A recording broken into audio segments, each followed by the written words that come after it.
Merci à toutes et à tous d'être là. C'est un grand plaisir de vous voir tous présents. Je voulais également remercier Arnaud pour l'invitation et Pascal pour la gestion. Voilà, donc on va plonger dans le noir, on va regarder le court-métrage Elle m'a dit, qui dure 9 minutes. Et ensuite, il y aura un temps d'échange. Et puis, si jamais les questions sont un peu timides, moi j'ai plein de choses à vous dire. En tout cas, j'avais envie de partager. Et donc, n'hésitez pas après à m'interrompre si jamais. Voilà. Mais je sais qu'après, ça peut toujours être un peu compliqué. Et donc ensuite, on rallumera la lumière pour cet échange. Et ensuite, on replongera dans le noir pour cette écoute donc sonore de 3 minutes, qui va me permettre d'introduire la photo que j'ai exposée en vitrine, qui s'appelle Algarrobo. Donc voilà, je vous propose de... Ah oui, et si je voulais aussi recontextualiser, Elle m'a dit, c'est un film qui a été... c'est mon film de fin d'études. Donc j'ai participé à l'école de l'USAS, qui est une école qui forme des jeunes cinéastes durant 1 an en Ardèche, dans un village qui porte le même nom.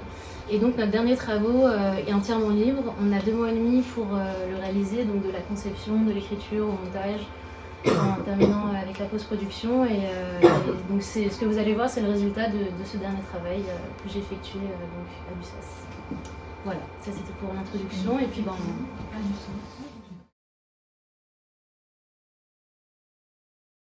du coup, et puis n'hésitez pas à m'interrompre si jamais... Ouais. Comment tu as eu accès aux personnes qui parlent et comment s'est fait la rencontre? Alors Marie Bobichon et Diola Jean-Louis, c'est des camarades de classe avec qui j'étais cette année à l'USAS. Et on s'est rencontrés du coup durant la formation. Et il y a eu l'idée de... C'est peut-être intéressant de vous parler de l'endroit dans lequel on a enregistré les voix, puisque ça fait partie un peu du process. Moi, j'avais déjà cette idée de vouloir aborder la question de la maternité en parlant d'un endroit où je me trouvais moi et peut-être elle aussi, à savoir en tant que personne qui est née plutôt que comme personne qui va accoucher. Donc de cette expérience un peu, c'est moi le bébé quoi. Et donc pour ça, on m'avait parlé d'un endroit qui est la grotte du Figuier. Donc j'ai proposé à Marie et à Diola de venir avec moi et je leur ai dit je vais vous poser une question. Et la grotte du Figuier, c'est une grotte qui se trouve en Ardèche, à peu près 10 km de là où on était. Et on s'y est rendu de nuit pour tourner les images que vous avez vues. Les tout premiers plans, c'est cette grotte-là. Et en fait, je leur ai simplement proposé de me raconter quel était le récit de leur naissance et si elles voulaient bien partager ça avec moi. Entre autres parce que ce qui m'intéressait, je pense, c'est que, peut-être comme dans d'autres situations, mais c'est la relation à l'absence. En tout cas, moi, ma relation à la maternité, je crois qu'elle se trouve dans le deuil et dans la projection. Et comme Marie avait aussi, je savais qu'elle avait eu que sa maman était décédée, et Diola, elle est haïtienne. Et donc sa mère se trouve en Haïti, elle ne sait pas quand est-ce qu'elle va la revoir. Donc voilà, tous les 3, on a été dans la forêt la nuit. On a grimpé, parce que pour accéder à la grotte du Figuier, ça s'appelle la grotte du Figuier parce qu'il y a un figuier. Mais c'est pas très facile d'accès. Et il y a un figuier qui a quand même plusieurs années, et donc il faut re-rentrer. Il y avait cette grotte, cet endroit en particulier parce que visuellement, on nous en avait parlé lors de la création de notre film collectif, et il y a vraiment cette idée que ça ressemble un peu à une vulve quand même. Je sais pas si vous l'avez vu, en tout cas moi ça m'a vraiment marqué quand j'y étais. Et donc on s'est mise à l'intérieur on a commencé à rentrer dans les entrailles entre guillemets un peu de la terre aussi, parce que les grottes c'est ces endroits de refuge et donc confinés, et toute l'idée c'était de réussir à parler de ça en créant un espace d'intimité à la fois entre nous et puis un peu symbolique, je pense, et représentatif de cette chaleur et dans le noir. Donc je les ai rencontrés, en fait, on s'est côtoyés durant toute l'année et on a échangé beaucoup d'informations. Donc voilà, je savais, j'avais envie de les faire participer aussi au projet. Et voilà. J'ai une question. Du coup, par rapport aux archives, d'où elles viennent et comment tu as eu l'idée, d'où est venue l'idée de l'utiliser et quel a été le critère? J'imagine que tu avais beaucoup plus d'archives disponibles. Comment tu as choisi? Quel a été ton critère? Les archives, en fait, il y a différents types d'images. Donc il y en a que j'ai tourné en digital avec une Panasonic, donc je pense qu'elles sont assez reconnaissables. Ensuite, il y a des archives tournées en 16 mm, et des archives Super 8. Donc ces archives Super 8, je les ai télénumérisées pour la mère d'une amie, qui s'est présente d'ailleurs. Et en fait, c'est un travail que je me suis beaucoup intéressée au Super 8 depuis un moment, et en fait, je les avais... un jour, avec son projecteur, je lui ai proposé de les télénumériser, ou elle m'a demandé, je me souviens plus, mais en tout cas, j'ai eu accès à toute une base de données d'archives de personnes, leurs archives de famille tournées en Super 8. Il y avait à peu près 1 heure, je dirais, en tout d'images. Et il s'avère que sur ces images, il y avait aussi une relation à la naissance, une vie de famille, les archives de Super 8. Et je les ai visualisées pas mal de fois, et elles étaient quand même assez présentes dans ma tête. Il y avait aussi on voyait des enfants, on voyait la naissance de cette amie, il y avait tout un truc où ça faisait appel à une temporalité, des questions de la temporalité, du moment où nous on est, et de quand on est accouché, du moment où avant qu'on naisse, il y a en fait des personnes qui ont un être dans le ventre et qui vivent aussi leur vie. Donc l'idée c'était de faire un peu ce rapprochement-là. Et la manière dont je les ai sélectionnées, les archives Super 8, je sais pas si vous les reconnaissez, mais en tout cas toutes les archives 16, c'est celles qui sont plus en sépia. Les Super 8, c'est celles qui sont plus en couleur et un peu plus mouvantes. J'ai décidé de prendre que les morceaux où il n'y avait pas de visage et où il y avait des partages de moments qui faisaient appel à l'idée du trajet. Donc un trajet soit dans la forêt, soit une allée, une venue, en travaillant toute cette idée d'arriver quelque part que j'ai eu envie de faire parce que je sais pas d'où on vient avant qu'on soit sur Terre. Il y avait cette envie de travailler vraiment l'idée du trajet, de la venue, de l'arrivée.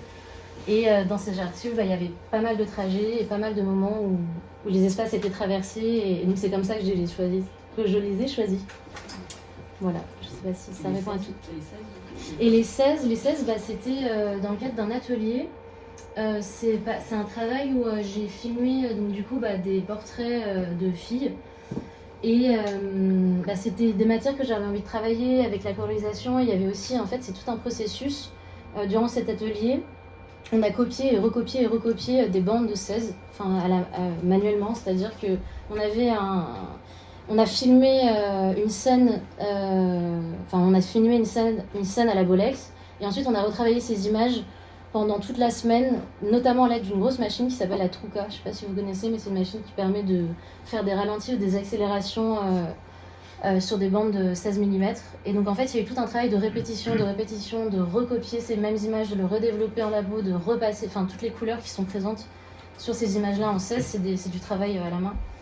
Et là, ce qui attirait plus mon attention, c'était l'idée de la répétition, avec un peu cette envie de partager, je sais pas, quelque chose qui devrait avoir avec les contractions, un peu ces secousses, un peu ces... Mais voilà, répéter, comme on est toutes et tous ici présents parce qu'on est nés et que c'est à la fois un moment unique et en même temps répéter. Donc c'était un peu cette idée-là que j'avais envie d'aller chercher avec ce travail en 16 en particulier.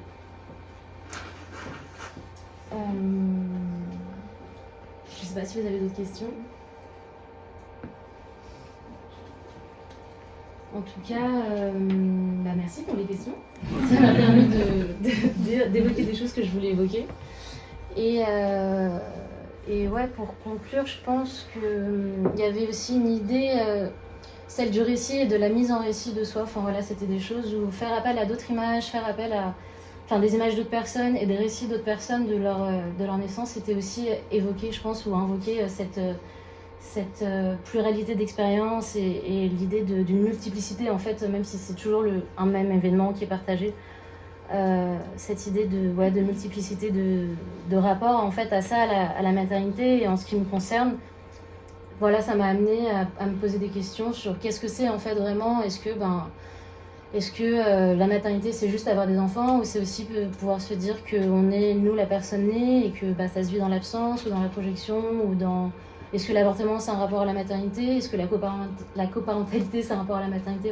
L'idée, c'était aussi moi, en tout cas, ça m'a poussée à me poser des questions sur le terme, et sur comment l'employer, et sur ce que ça a représenté avec toutes les expériences possibles. Voilà. Toi ? avec des regards. Et en fait, il y a eu une première construction des 2 blocs d'entrée et de sortie du film qui ont été montés. Et ensuite, en fait, ça a été assez rapide, honnêtement. En comparaison à d'autres processus de montage, pour d'autres choses, ça a été assez... Enfin, il y a eu j'ai fait 2-3 versions, mais vu que j'avais les images, en tout cas toutes les images que je savais que je voulais préserver de la forêt, de cette traversée dans la forêt, de ce premier trajet dans la forêt, avec la voix off qui, pareil, que j'ai posée assez... Enfin, pas rapidement, mais ça a été des choses assez évidentes. Et tout cet autre bloc de travail d'images, d'archives, j'ai rebousculé un peu des différentes parties, mais ça a été un montage avec l'appui d'autres personnes extérieures, et ça, c'était assez important et agréable de pouvoir avoir aussi quelqu'un qui, notamment Julie, qui m'a beaucoup questionné sur les questions du son. Il y a eu le travail du son qui m'a aidé à trouver aussi pourquoi je voulais mettre des bruits d'eau, pourquoi il y avait l'orage, pourquoi il y avait la glace. Enfin, cette idée de passer à différentes strates. Et c'est vrai que comme la question du trajet était abordée plutôt avec Cyrielle, enfin voilà, il y a eu différentes étapes, mais ça a été plutôt étalé dans le temps que vraiment long. Et voilà, elles m'ont permis de mieux définir ces 2 personnes. Pourquoi je voulais travailler ces matières-là, l'eau, la perte des eaux, enfin, toutes ces questions aussi très sensorielles. Très sensorielles. J'ai trouvé ça très beau, très réussi, vraiment.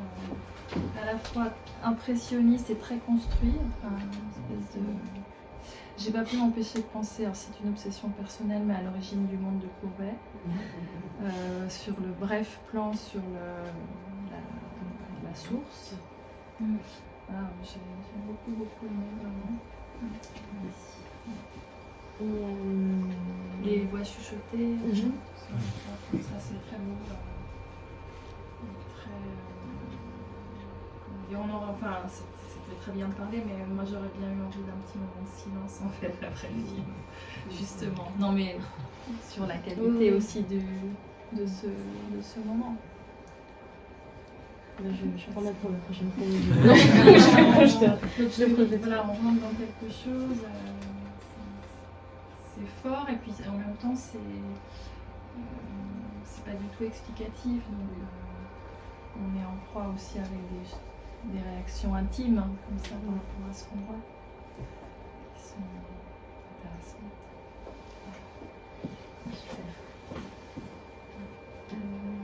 Je ne sais pas si quelqu'un d'autre veut prendre la parole, partager quelque chose. Je trouvais que c'était très beau, dans le contexte de cette expo, de penser à sa propre naissance, au lieu parce qu'on pense à l'accouchement, à donner naissance, mais je ne sais même pas si j'ai eu l'idée de demander à ma mère c'était comment mon accouchement, quand j'étais née. Je ne sais pas si on a cette réflexion d'interroger mes parents. Donc ça ajoute encore une dimension au sujet. Ça s'est bien passé, le passage. Oui, voilà, ça s'est bien passé. C'est un double sens.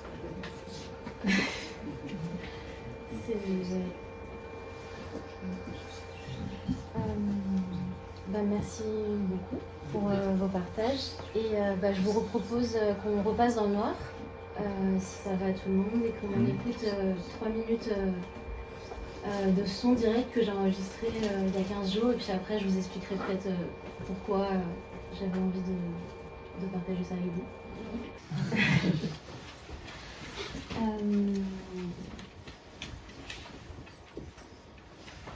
Du coup, j'avais envie de partager cette prise de son directe parce que c'est la prise de son que j'ai faite au même endroit que la photo que j'ai prise et qui est exposée en vitrine. Quand Arnaud m'a demandé si je voulais partager une image, j'ai choisi celle-là parce qu'elle est liée à tout un processus aussi de réflexion. Et donc en fait la prise de son que vous venez d'entendre, je l'ai réalisée spécialement en sachant qu'il y avait la présentation de la photo. Et les voix que vous avez entendues, c'est celles de Marco, Fran, Bosco et Raissa. Donc Marco et Fran, c'est des amis à moi que j'ai rencontrés il y a 9 ans et qui ont amené, qui ont fait surgir des questions par rapport à l'accouchement en particulier parce que ils ont décidé, Fran est tombée enceinte et ils ont décidé d'accoucher à domicile. Donc chez eux, donc la photo qui est exposée, c'est la photo de leur jardin quand ils se sont installés dans leur maison et qu'ils avaient décidé de faire tout ce processus d'accouchement et de naissance tout seuls, chez eux, sans doula. Pour ceux ou celles qui ne savent pas ce qu'est une doula, c'est des personnes qui accompagnent les passages de vie et de mort à la naissance et aussi dans le cadre des fins de vie. Donc c'est des personnes qui sont des accoucheuses, on les appelle aussi des accoucheuses, mais quand on est doula, il n'y a pas une formation dite officielle, institutionnelle comme les infirmières, mais c'est des personnes qui apprennent en fait à faire accoucher depuis tout le temps les femmes.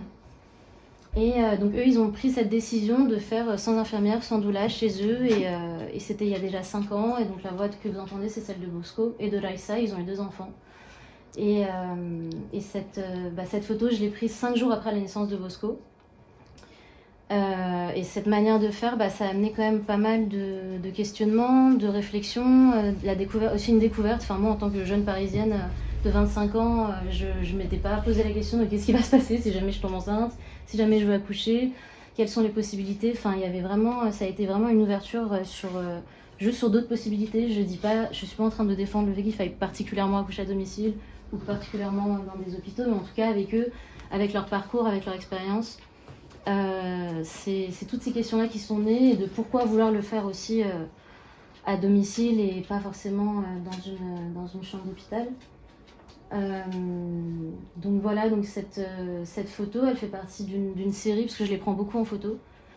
Ça va faire 10 ans que je les prends en photo parce que c'est des gens qui sont très proches, avec qui on vit plein de choses et notamment des photos de leurs enfants, des photos d'elles quand elles étaient enceintes et donc cette fameuse photo prise 5 jours après la naissance qui s'est très bien passée d'ailleurs, au cas où.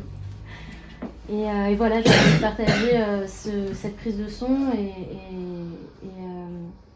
et ces quelques pistes de réflexion qui sont venues à moi sur vraiment un mode peut-être plus concret d'accouchement, différentes manières de pouvoir aborder ces moments de nouvelle vie et de rencontre aussi avec les personnes qui arrivent et en tant que couple aussi ou juste personnes qui ont un enfant ensemble.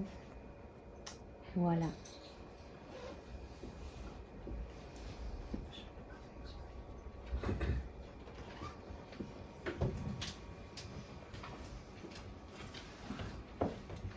Une question, cela, dans le film, les jeunes femmes qui parlent, et puis sur la photo, il n'y a pas de visage. Est-ce que ça peut être quelque chose qui relie les deux ou Ouais, je pense que, en tout cas, pour évoquer ce moment-là, j'ai peut-être intuitivement, en tout cas, consciemment, j'ai choisi de pas. Enfin, la question du film, c'était vraiment d'essayer de se mettre dans la peau d'un bébé ou d'une personne. Enfin, mettre un visage, ça aurait été, par exemple, faire apparaître un visage d'enfant ou mettre un visage d'enfant, ça aurait été tout de suite se mettre à l'extérieur, je pense, de cette expérience de naissance. Et puis, il y avait cette volonté aussi, je pense, de parler de quelque chose qui concerne... de pas forcément cristalliser ça sur juste une expérience en particulier, mais plus d'appeler au fait que c'était quelque chose qui est vécu par tout le monde. Et quand on cristallise des images très représentatives, je pense qu'il y a tout de suite une projection et un geste peut-être extérieur de ne pas se mettre à la place de la personne qui vit les choses, quoi. Dans le film, en tout cas, c'était vraiment cette volonté de partager des sons et comme un regard, se mettre à la place d'un regard.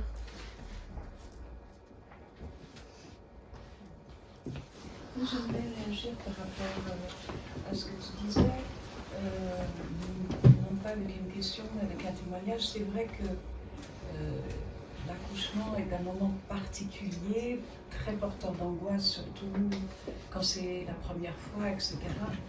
Et que le côté médical rassure, mais on doit quand même reconnaître que ce côté médical peut aussi priver le souvenir de choses plus belles, comme l'exemple que tu citais de personnes qui décident de trouver un moment joli, poétique, convivial.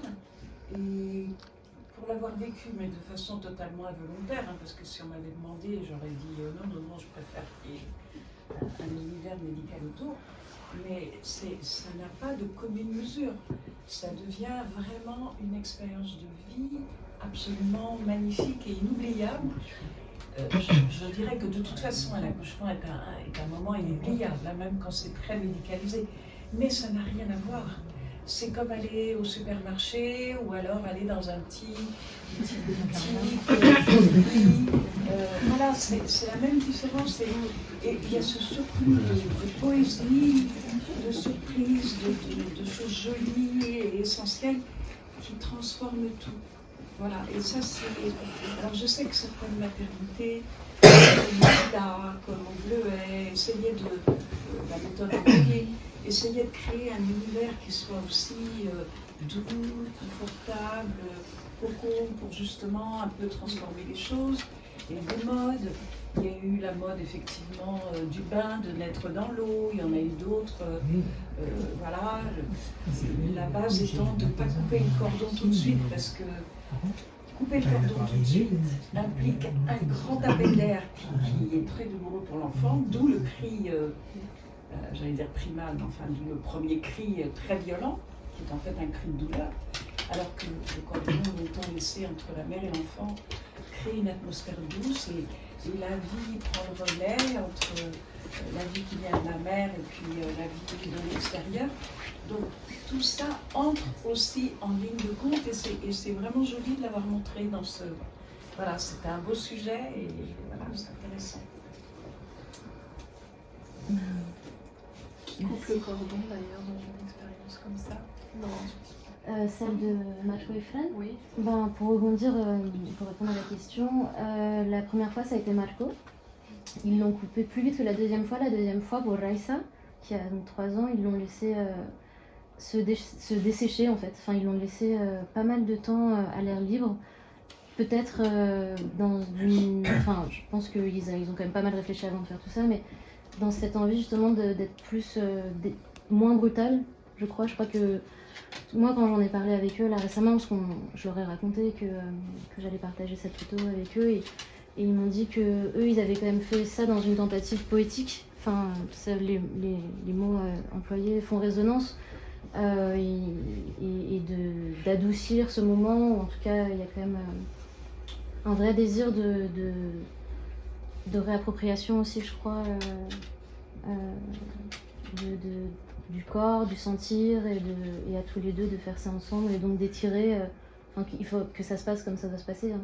Mais un passage en douceur, justement. Ouais, là c'était en douceur, c'était... Une transmission de vie en douceur, plutôt que ce soit un coup près comme ça. Non, bah maintenant c'est fini, là, tu fais plus partie de mon corps, clac. Et là c'est violent. Mais du coup le bébé est resté avec le placenta. Enfin, je veux dire, il y a le cordon, le placenta. Bah, le placenta, il s'en va, et puis après, soit eux, ils l'ont enterré, elle est sortie, ils l'ont récupéré, ils l'ont enterré dans le jardin, par exemple. Mais le cordon n'était plus relié à rien, du coup. Non, si, le cordon était relié à elle, et ils l'ont gardé. Je connais pas tous les détails, mais en tout cas, je sais que ils ont pas coupé le cordon tout de suite, quoi. Et ils ont fait tout ce processus. Je sais pas si c'est sur plusieurs heures ou sur une journée, hein, mais il y a des tuteurs sur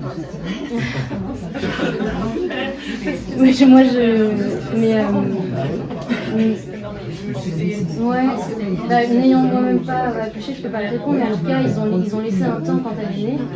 Ils ont laissé un temps où ils n'ont pas coupé le cordon, ils sont restés tranquillement, et ensuite ils l'ont récupéré et ils l'ont planté. Et voilà. Et je sais pas à quelle échelle c'est. Est-ce que c'est je pense que c'est plusieurs heures. Hein. Je pense qu'elle est restée plusieurs heures avec Raissa et que ça se dessèche, je crois. Et ça a resté, je pense, c'est un stade. Moi, quand j'en ai parlé avec elle là récemment, on n'a pas parlé de minutes, on n'a pas parlé d'heures, on a plus été dans. En tout cas, ils l'ont laissé. J'avoue, je ne m'aventurerai pas à donner un temps précis que je connais pas. Mais je pense qu'elle est restée très au calme avec le nouveau-né pendant toute la journée minimum et même pendant les semaines qui ont suivi. Mais en tout cas, sur couper le cordon, ça s'est pas fait. Ils ont attendu quoi. Et c'était donc Marco qui, pour répondre à la question plus précisément, c'est lui qui l'a aidé aussi, qui a reçu les 2 fois, qui a reçu les bébés qui sortaient. Enfin, ils ont vraiment fait ça, en tout cas eux, comme ils le décrivent, ensemble. Donc lui, il a vraiment eu aussi un rôle, déjà je pense, de gardien psychique, d'être là en confiance. Parce que j'ai l'impression que c'est quand même très important. Et il a pu, c'est lui qui l'a aidé, quoi, mais elle est celle qui fait le travail en fait. Enfin, je veux dire, c'est elle et le bébé qui font ce qui se passe, quoi. Mais il était là présent à essayer de participer comme il pouvait participer. Ils avaient la conviction que ça se passerait bien ou ils avaient prévu que ça pouvait mal se passer et donc avoir un plan B? Alors moi, ils m'ont dit quand... ils y ont quand même beaucoup réfléchi, c'est des décisions assez mûres. Mais lui, il parle de ces endroits il faut forcément considérer la mort, la vie, qu'est-ce qui peut se passer. Ils avaient la conviction que ça allait bien se passer. Mais ils ont été face à des questions, je pense que beaucoup de personnes qui décident de faire ça sont confrontées à savoir, est-ce qu'on prend une voiture pour aller à l'hôpital si jamais? Non. Ça, c'était eux. Ils sont assez radicaux dans leur manière de faire. Et non, ils avaient la conviction que ça allait bien se passer. Ils étaient isolés? Ils sont à Algarrobo, je ne sais pas si tu connais d'ailleurs. Plus ou moins isolés, il n'y a pas d'hôpitaux. Oui, assez isolés. Tu peux prendre une voiture et traverser le... Ils vivent dans pas un condominio, mais c'est un espace où il y a plusieurs maisons. Ils pourraient faire ça, mais c'était pas vraiment une option. Enfin, ce que je veux dire, c'est qu'ils l'ont considéré et ils ont réfléchi à ce qu'ils feraient si jamais ça arrivait, avec la conviction que ça allait bien se passer et avec une réflexion sur la mort aussi, clairement, sur la mort, sur qu'est-ce qu'on fait en fait si jamais ça se passe mal, et ces questions d'affronter aussi la réalité que ça peut mal se passer, quoi.